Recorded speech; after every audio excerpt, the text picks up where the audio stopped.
Welcome to Arise, Achieve Resilience, Inspiration, and Self-Empowerment, a speaker series presented by Vision Loss Alliance of New Jersey. Before I introduce our guest for this evening, I would like to share her bio. Yokasta Urena is a 45-year-old Latina diagnosed with Leber's congenital amaurosis. She is also a mother, a wife, and a teacher. Ever since she can remember, she has been creating through music and art. Yokasta says that as individuals with visual impairments, we are often told what types of artistic ventures we should be pursuing, but she believes that art is, at its core, an individual pursuit. In this meaningful conversation, she will explore why we need art to express emotion and how we can discover our passions by shedding the expectations of others. She will also share how she found her love for oil painting and mixed media and how the artistic process can be adapted for individuals with vision loss. Before we move on to tonight's amazing journey, let us review the Zoom protocol. We ask for you to allow our guest her time to speak and inspire. When the time is right to share your thoughts, comments, or questions, Yokasta will cue you, and at that time, we ask that you use the raise your hand feature. For those of you who dialed in, the raise your hand feature is *9. *6 will mute and unmute you, giving you the opportunity to ask your question.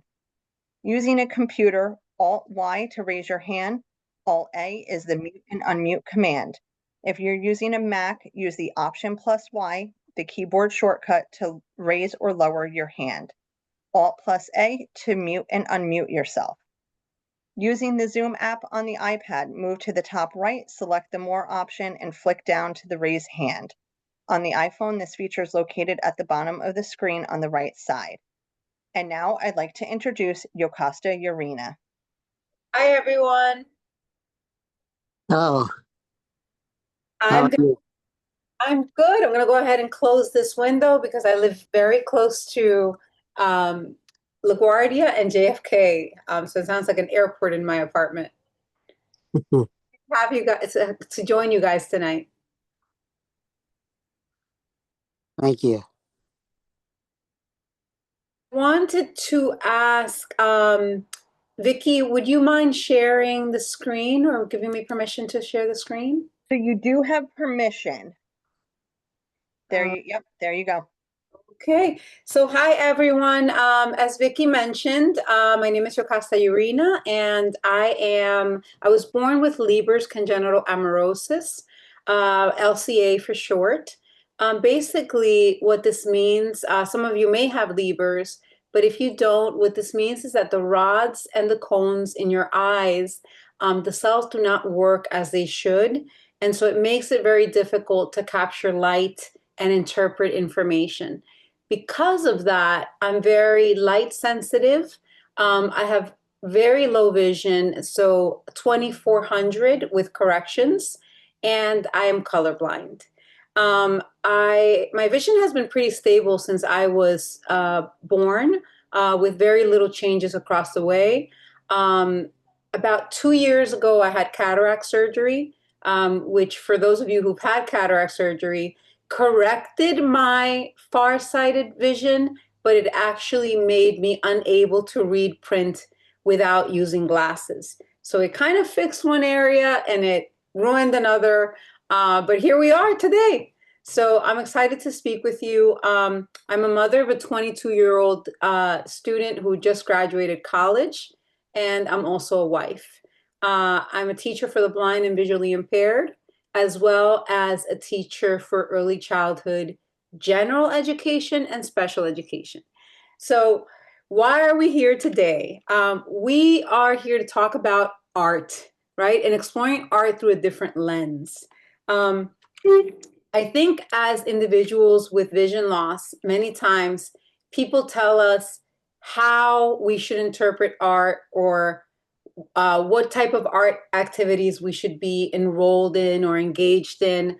I almost skipped over my picture of my family. Here's my husband, Chris, to the left of me, and my son, Liam, and our boss, Kitty Boo Boo.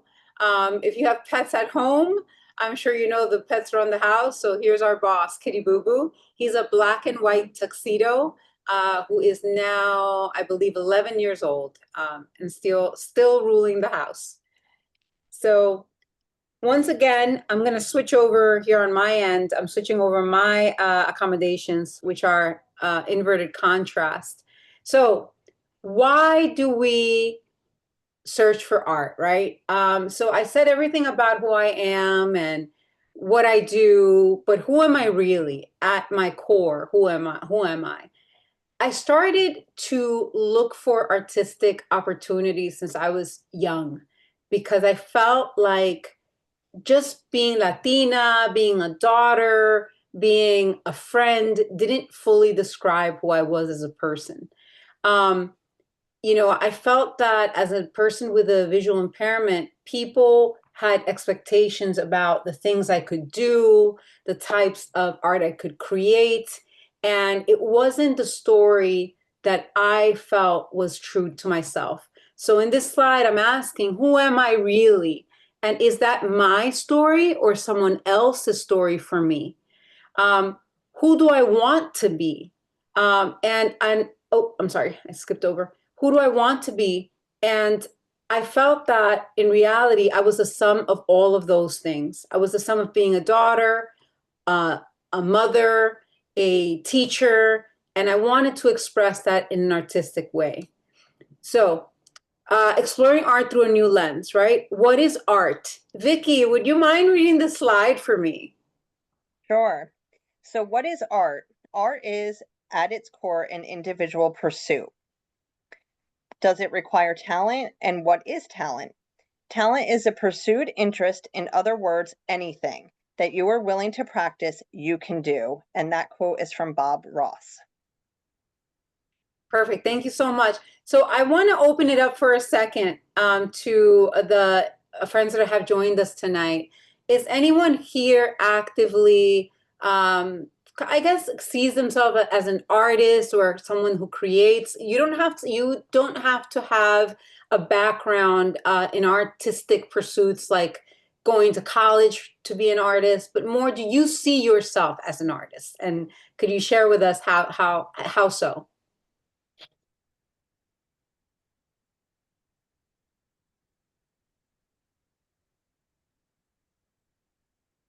Feel free to unmute and chime in if you would like. Naisha.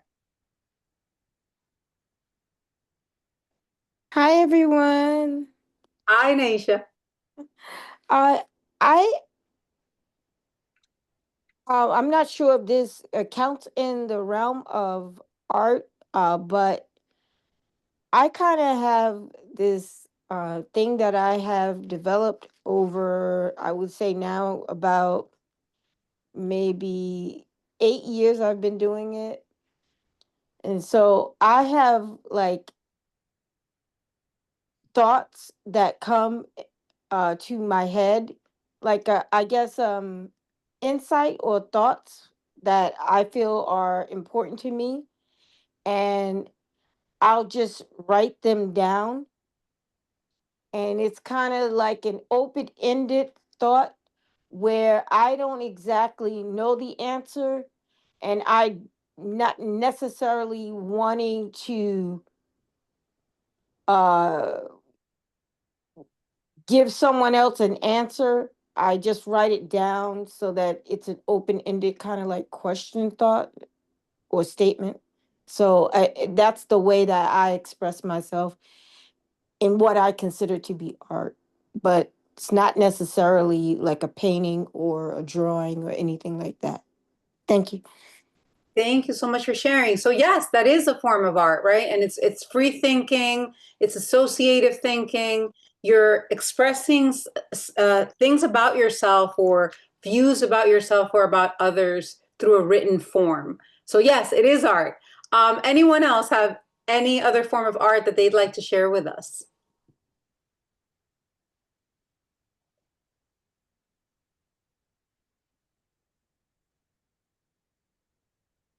So one of the things that, and please feel free to interrupt me, Vicky, if someone raises their hands.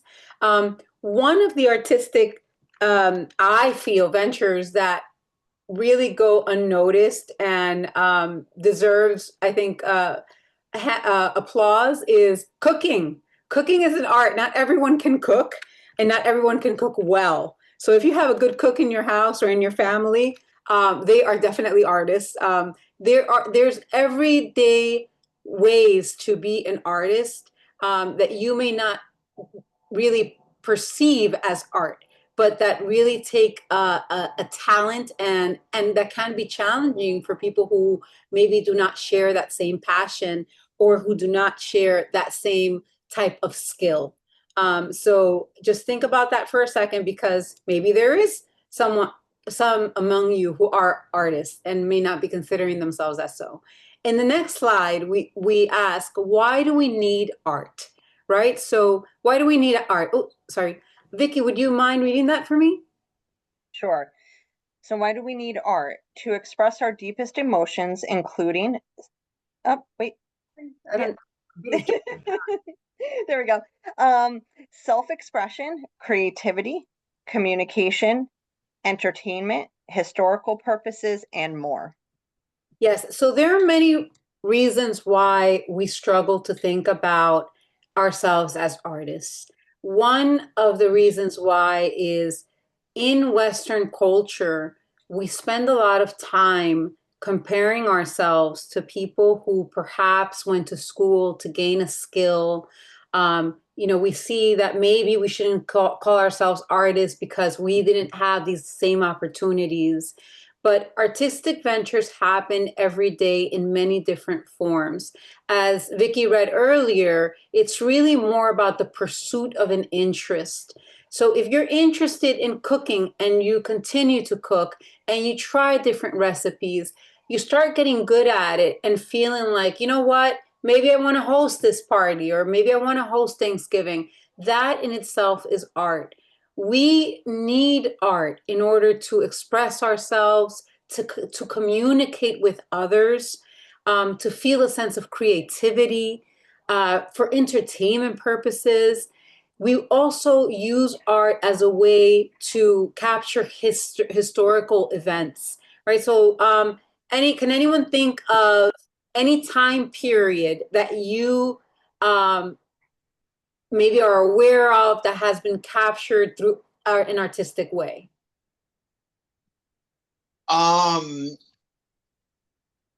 So I know this doesn't count as art, but I drew a picture of a friend of mine's dog, and I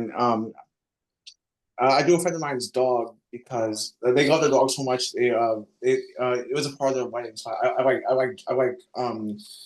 do a picture of it with ChatGPT to like remind them of it. It's like my interpretation.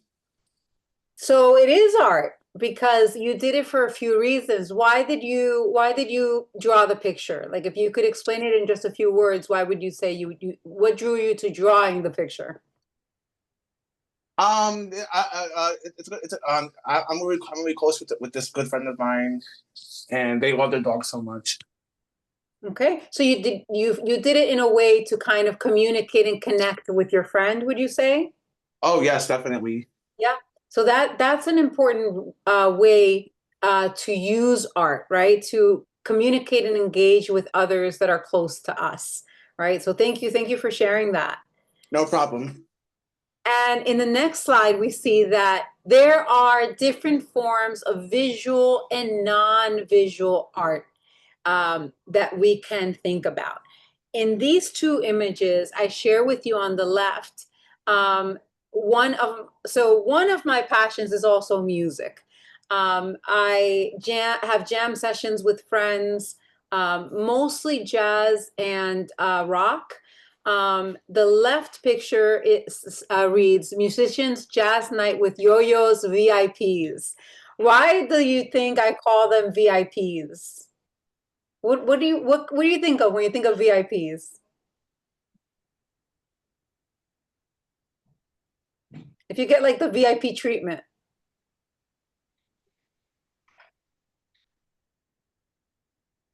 Special. Special, right? Absolutely. Very Yeah. important people. Very important people, yes. So this name actually came out of a band I was in that was made up of visually impaired people. So once we kind of went our separate ways, I kept the Yo-Yo's VIPs to mean both very important people or visually impaired people if the musicians were visually impaired as I was. The picture on the right shows a jam session with the rock band, and it reads Rock Out with Yo-Yo's VIPs. So that's one form of non-visual or visual art that we can create. Any musicians in the room? Anyone play an instrument or part or just really interested in music or sings? Yes. What do you do? What's your I sing. I was in a choir and church choir, and I also played different instruments. Oh, so you beat me because I only sing. You do not want to give me an instrument. It's not going to work out well. So that is a form of non-visual or visual art. If you guys have a chance to check it out, one resource I can give you is the FMDG Music School in Manhattan. I can always drop this in the slideshow for you. They offer music classes for individuals with vision loss in Manhattan, New York. One of the coolest things I found at the music school was the Braille music class. For those of you who may not have vision, learning Braille music was very interesting, or at least for me, being exposed to Braille music was very interesting. It kind of gelled the visual art of making music with a band with also understanding and learning about how people without sight can also participate if they are interested in learning how to read music. So that's one form. Another form of visual art is photography, which I also really love. Now in the age of technology, having smartphones, I went to the Central Park Zoo and started taking pictures just with my iPhone. I take pictures for many reasons. One of the reasons I take photographs is because my vision is very low and I love painting birds, but I can't see them when they are in motion. If I snap a ton of pictures of them, then perhaps I can get a couple of pictures that I want to keep for myself, where I can see them clearly and I can use those pictures as references. Vicky, can you read what I wrote under the picture, under the bird? And by the way, Vicky, what color is the bird? Because I'm colorblind, so. Okay. So the bird it's black and white with white on its like chest, and the rest of it black, but it also looks like it has some white on the back of its head, and some blue around its eye. And it almost looks like it has a mohawk, a black mohawk. And the underneath the first picture, it says, "A bird pitched on his branch, looking down. Here's me. Is someone there? Looks to his left," is the next picture. And then "I'm busted." And it's the bird staring, face forward, I guess, at you. I'm busted is really me because he busted me taking pictures of him. Yeah. I wrote that for me. I took so many pictures of this bird in many different locations. It was a lot of fun for me. Any photographers in the room? Yes, I love to take photos. What do you use? Do you use an iPhone? Just my phone. Well, I have an Android, but my Samsung Android, Yeah. which takes really superior pictures. I might have to use it just for the photo part, because I feel like I need to learn a new language if I'm going to use the Android.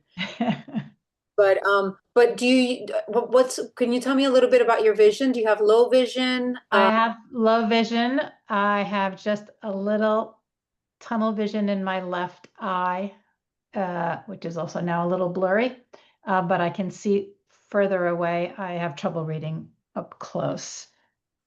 But I do have color. Well, maybe you and I can have a conversation on my picture. Yeah. And I like to take pictures when I go on vacation. I travel internationally a lot. I love wildlife. I love nature. I love cooking, and I take pictures of dishes that I make and post them in a health group that I'm in. And someone said to me the other day, "You really take great food pictures. That's not easy to do. It's finding that right angle and the focus to make the food look very appetizing. It is appetizing because I'm a good cook, but to take a good picture of food is also not easy." No, it's not. And it's an art as well, right? So if you look at, for example, restaurant reviews, I am more tempted to go to a restaurant that has appetizing images than those that seem kind of haphazard. So there is a whole market for individuals who could take good pictures of either food or wildlife, because neither of them are easy to do. For individuals who, for example, have very little vision left or who are totally blind, I have friends who, when we go out, they won't take pictures, but they'll record audio of the wildlife moving about. That's also an art, especially if you encompass that into something else as part of a story. There are many different ways to kind of merge the visual art of photography with audio if your vision is lacking or if you were born blind. So thank you for sharing that. And so the next image is oil pastels. And mixed media. These are my favorite, I guess, art choices. If I had to pick or try to narrow it down, it would probably be oil paints or pastels, but oils and mixed media. So I'll tell you very briefly, let me keep time here. So what I like about oil pastels and mixed media, when I work with students that are totally blind and are not really interested in an outcome for a picture, they still really enjoy the process of handling the brushes, mixing paints, and feeling the textures of the papers that they use. Many times, individuals that have low vision or that are blind are moved away from what's typically known as, visual arts into textured or tactile art, because people assume that we just wouldn't enjoy it. I have found students enjoy the opportunity to interact with oil pastels, or oil paints, and to try them out on different textured papers. Have any of you ever worked with oil pastels or oil pencils or paint?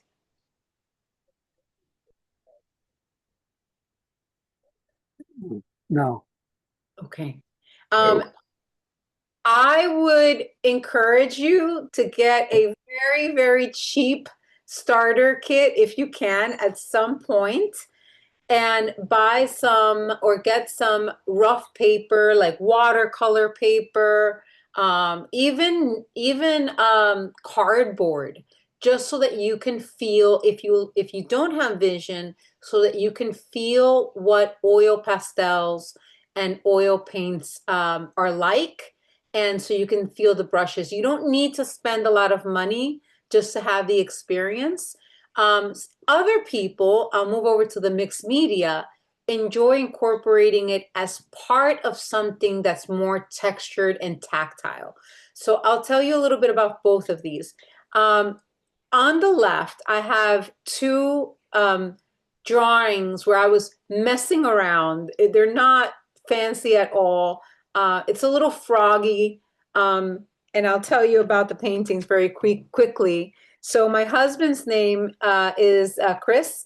His students call him Mr. B for Benvenia.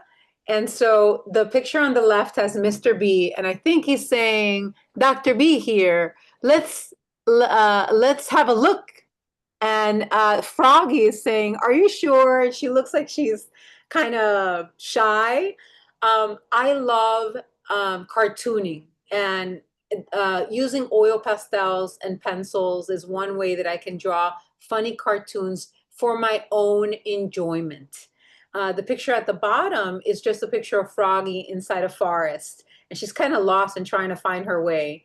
Again, I do this because I like it and I enjoy it. I'm not doing it for to get posted somewhere or to have notoriety, but because it brings me enjoyment. On the left, on the right side is an image of a bird with kind of like surrounded by leaves. This was a project that I worked on through the New York Public Library with an artist named Sugandha Gupta.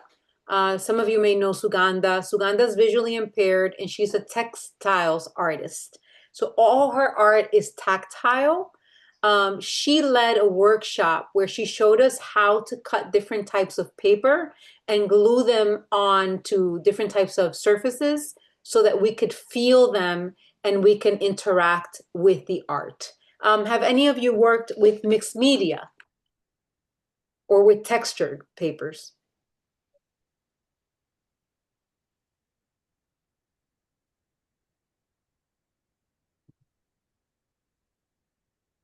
Okay, No. I'm switching over. Thank you. I'm switching over to my reverse contrast here.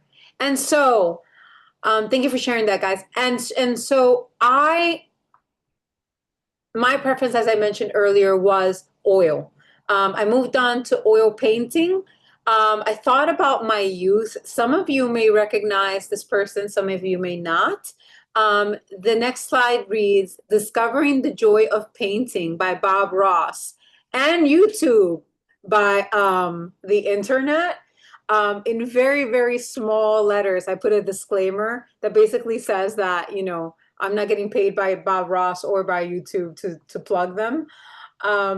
So are any of you familiar with Bob Ross? Oh, yes, the happy clouds. Yes, the happy clouds. Yeah. I remember he used to do the trees. He used to teach, he used to come on channel 13, I think PBS. Yeah. Mm-hmm. Yes, the Yeah. happy little trees, right? Mm-hmm. So I used to watch Bob Ross as a kid, and I originally, before I became a teacher, I wanted to be in fashion. I was very interested in art, and what deterred me from going into fashion was the fact that I'm colorblind. Little did I know that color actually had nothing to do at that time with the design department. There were two separate departments, but I allowed the fears of other people to interfere in something that I was interested in. And so I stopped watching Bob Ross and I went down a different path.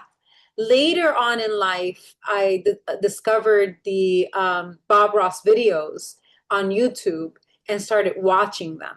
And so think about this, guys, as That people. was really good, successful. And then Go ahead.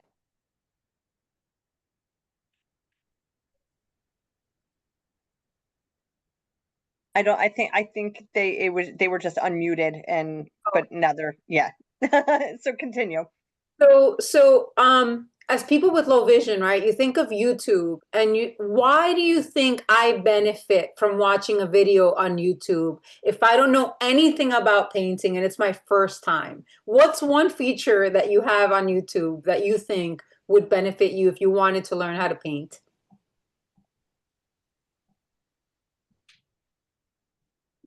Or do anything else for that matter? You can slow it down and rewind it so that you can understand it at your own pace.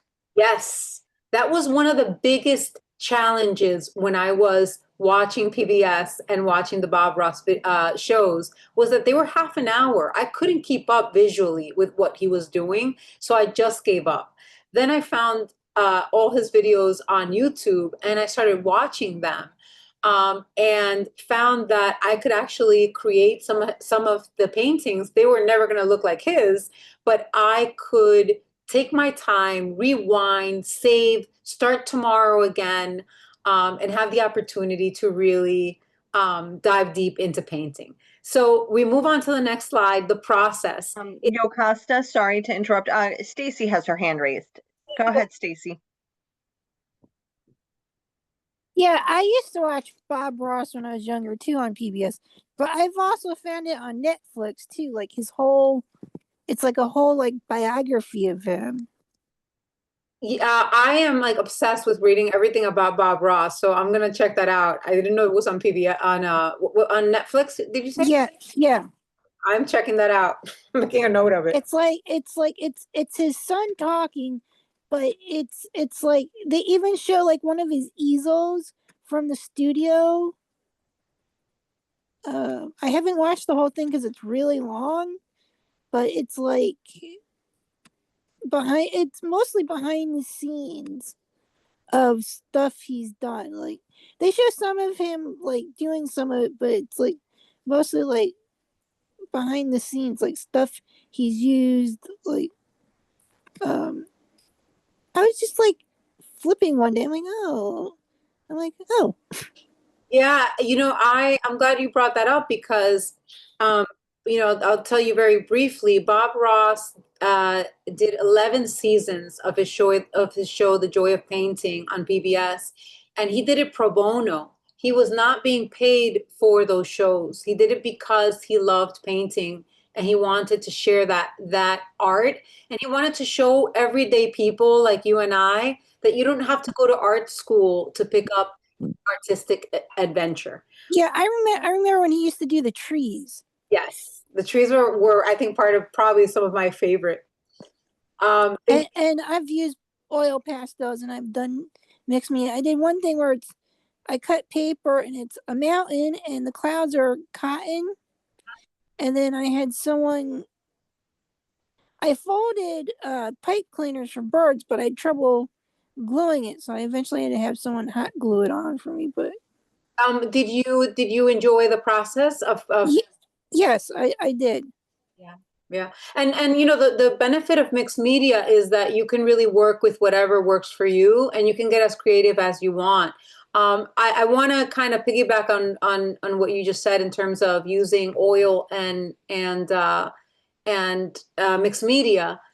I think that if you take anything away from tonight, art comes in many different forms, but one of the challenges that individuals with vision loss experience is the expectation that if it's not fantastic, then it's bad.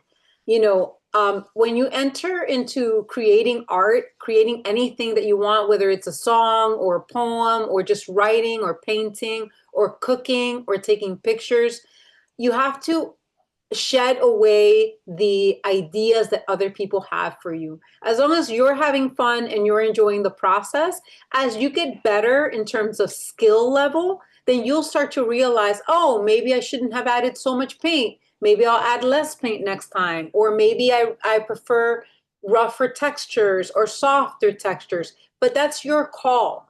You have the ability to decide what type of art makes you happy and what type of art you'd like to get better at. Vicky, can you please read this slide for me? Okay, so it says the process. Oh, yeah, the process. Set yourself up for success by answering the following. What artistic media are you interested in learning more about? How can you get started? And what accommodations do you anticipate needing? Okay, so for me, as you know, it was oils. I wanted to know more about oils. And I thought about, how can I get started, right? I started looking online and I found the Bob Ross videos. Those worked for me because I could start, stop, I could zoom in. I use inverted contrast. I can invert it when I need to. I can record it on my phone just to play it back if I want to. There's so many ways that I can accommodate for my low vision with the art that I want.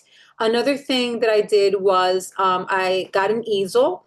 I can get as close to the easel or as far as I need to and move it around the house depending on lighting. For those of you who have issues with lighting like I do, It's really important that I'm sitting in a room with the right amount of light so that I can actually focus on my art. And now we move on to the next slide. Use your resources. Something else that I find that we encounter many times is that if you don't do it on your own, then somehow you failed. That's not true. Everybody needs help for many different types of reasons. For example, in my case, I needed help sorting colors because colors weren't important to me. This is kind of a feedback for another conversation at another time, which is the concept of color, right?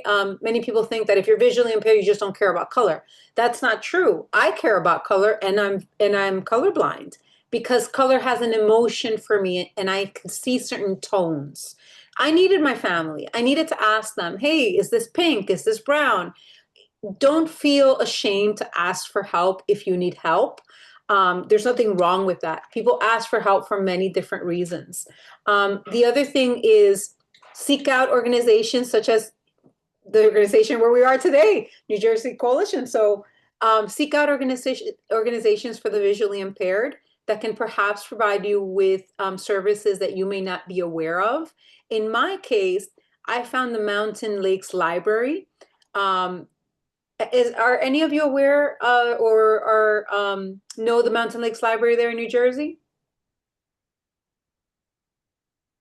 So for any of you who come to our in-person programs or who were on Tech Talks, Makerspace came on to Tech Talks one time, and they also came and did a lunch and learn during our holistic wellness program on Thursdays. Okay, so the Mountain Lakes Library has a great link. I shared it in the PowerPoint presentation to accessible caps that you can use for oil pastels and oil pencils. I dropped the link there in the PowerPoint. It's on the Use Your Resources page. Vicky, can you see what slide that is? Slide number 11. And just so everyone knows, we'll send this out when we send out the recording after the program, okay? So yes, use your resources. There's nothing wrong with asking for help. It is still your product. It's still your project. And you get to say to people how much help you need and how little help you want from them. Use the internet. There's plenty of resources there as well. And I'm going to move it along here since we're coming almost done. Some of my own accommodations. So I really wanted to share this with you. So because I use a lot of oil pastels and oil pencils, I bought a box with many different drawers that have divisions. So the first picture is pencil box drawer. So it's a box that has like 6 or 7 drawers. I like to organize my pencils and pastels not by medium, but by color. So the second image shows how I organize my pencils and my pastels. It makes it easier for me to go to the section where the yellows are and just pick a pencil or an oil pastel than to have materials all over the place and then have to ask 10 different people, what color is this? What color is this? I can just sit with a friend once, organize the box, and then I know where things are. The third picture is a picture that shows you, let me invert the contrast here. So this is a fantastic picture because it shows you what happens when you don't have accommodations. In this drawer, I have the caps from the Makerspace, from the Mountain Library. It has the caps for the pencils, the caps for the oil pastels, and then it shows you what I have to do when I don't have caps. So there is a marker there that I had to write with a Sharpie. I had to just write in pink because I didn't have a cap for it. These caps come in different colors. They have Braille if you read Braille or would like Braille, and the text is raised. So I highly recommend you to reach out to the library if you're interested in getting any kind of accommodations. So moving on to the next slide, here is one of my paintings using oil paint. If at first you don't succeed, paint over it and start again. So First Snowfall is the name of this painting. Oil on canvas, 18 by 24 inches by Yokasta Urena. When I started this painting, I hated it. I despised the way it's coming out. So I took a day off. I didn't want to look at it anymore. And then I took white paint, painted over it, and basically created a new painting. And the painting is basically a scene with mountains and snow caps and water surrounding the mountains. It's incredible. Thank you. And, you know, again, going back to that, use your resources, keep in mind, I'm colorblind. I don't know how you do that if you're colorblind. I have a concept of color, and the concept of color that I have is based on my memory, right? My experiences. When I'm painting, I keep looking for that. Like if I'm thinking I want to paint the sky, I know because everyone's told me that there's, you know, blue in the sky and some oranges. So I just keep mixing colors so I get the color I want, you know? But the first step to getting to this outcome is to get organized, use resources like the caps so that I can be independent and I don't have to ask other people. But if I need to ask someone, ask them, because it's still my painting. It's not anyone else's painting. I did it. So I really encourage you to use your resources. Any questions so far? So I feel like I have zero artistic ability because my brain doesn't even think like a painting like you have here. How do you get started just trying to paint? So the way that if you're interested in oils, the way that you get started is by using I would recommend you to use a small canvas. Use a small canvas. I have zero skills. How does someone with zero skills start to learn how to compose a picture? I don't care what medium it is. I don't even understand how to start. Well, I think the starting point is really thinking about outside of actually producing a painting or a drawing is what are you interested in life, right? So in my case, I love landscapes and I love wildlife. Those are the things that I tend to be drawn to. What do you like? What are you drawn to in life? Same thing. Okay, so wildlife and scenes, right? Yeah. So, do you feel more comfortable or less intimidated by pencil, markers, even like Crayola markers? Who cares? All of it is intimidating to me. So like, what's a baby way to start?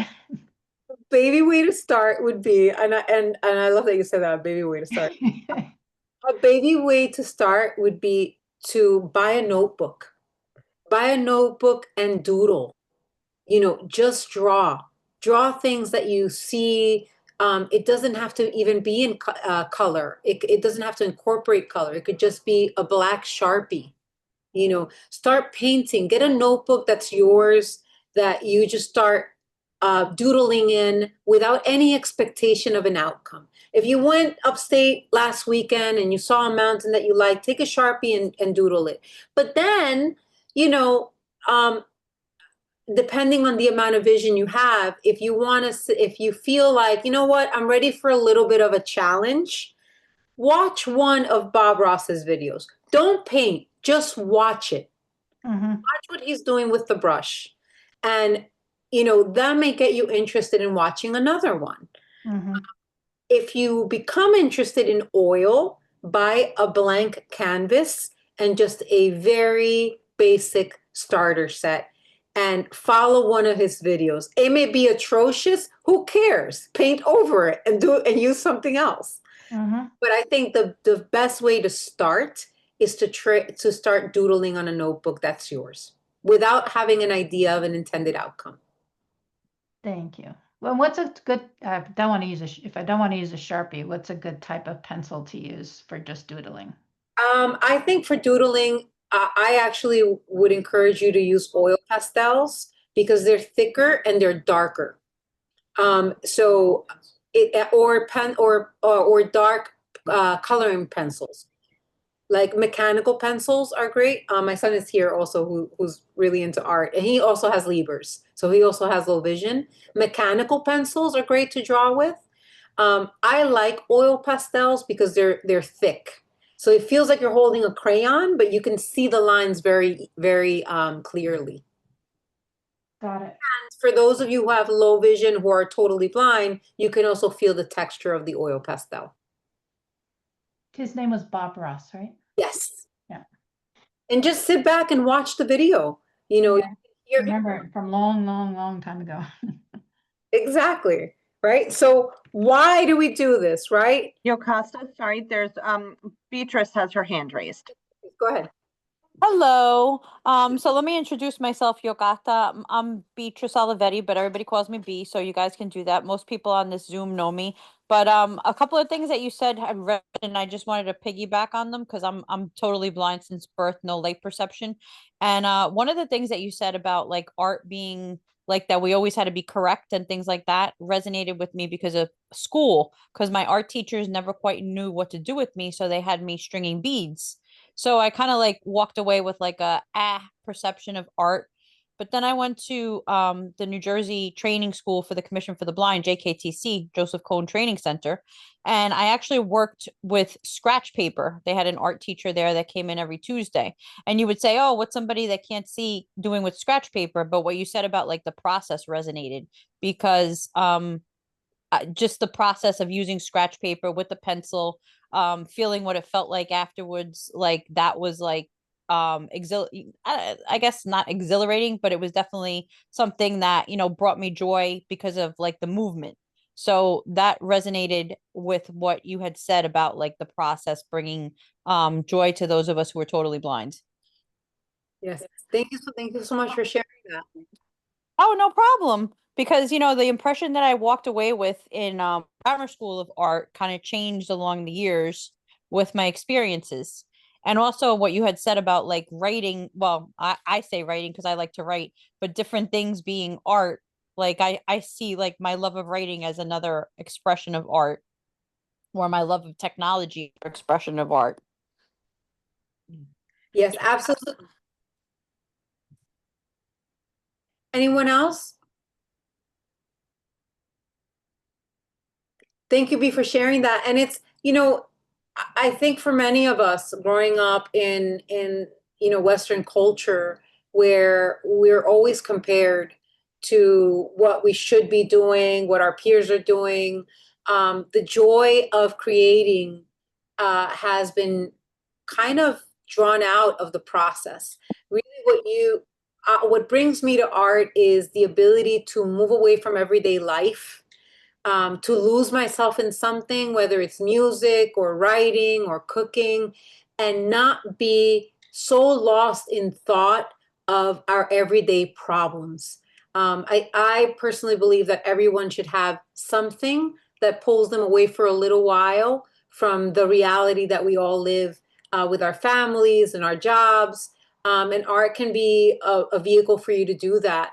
It's just about connecting with the right people, getting the right support, and not thinking about it in terms of a product. It's got to be perfect. No, it doesn't have to be perfect. If you're enjoying the process and you find that you really love a specific type of art form, maybe you want to pursue it as a career. That's a different conversation. Then we talk about that at a different night.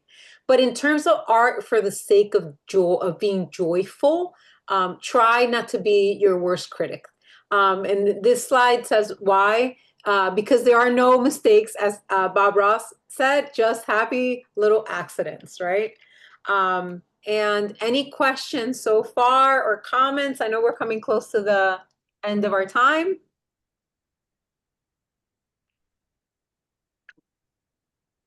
And so this next painting was Lost in the Woods, and it's oil on canvas, 18 by 24. My husband loves it because he says it's a creepy forest, and he's all about creepy stuff. So this is his month of October.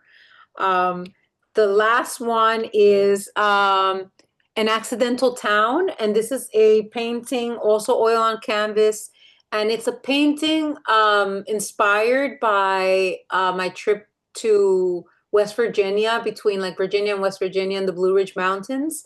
But I added water. I wasn't sure if there was water there, but in my mind there was, and no one can tell me there isn't. So I painted it.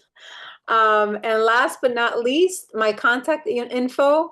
It reads, please don't follow me online. I'm not there.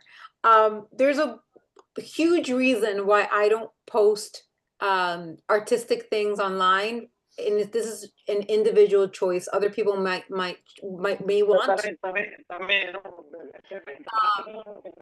For me, I want to keep this as a hobby that I enjoy.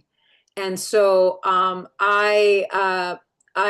you can see some of my paintings on 2-inch brush. The link is there. And if you'd like to continue the conversation or you'd like some tips, my email is found below. But again, just in closing, what I want out of the artistic venture is to keep the joy, not to start comparing myself to what other people can do or can't do. But thank you so much for listening. And if you have any questions, please feel free to ask.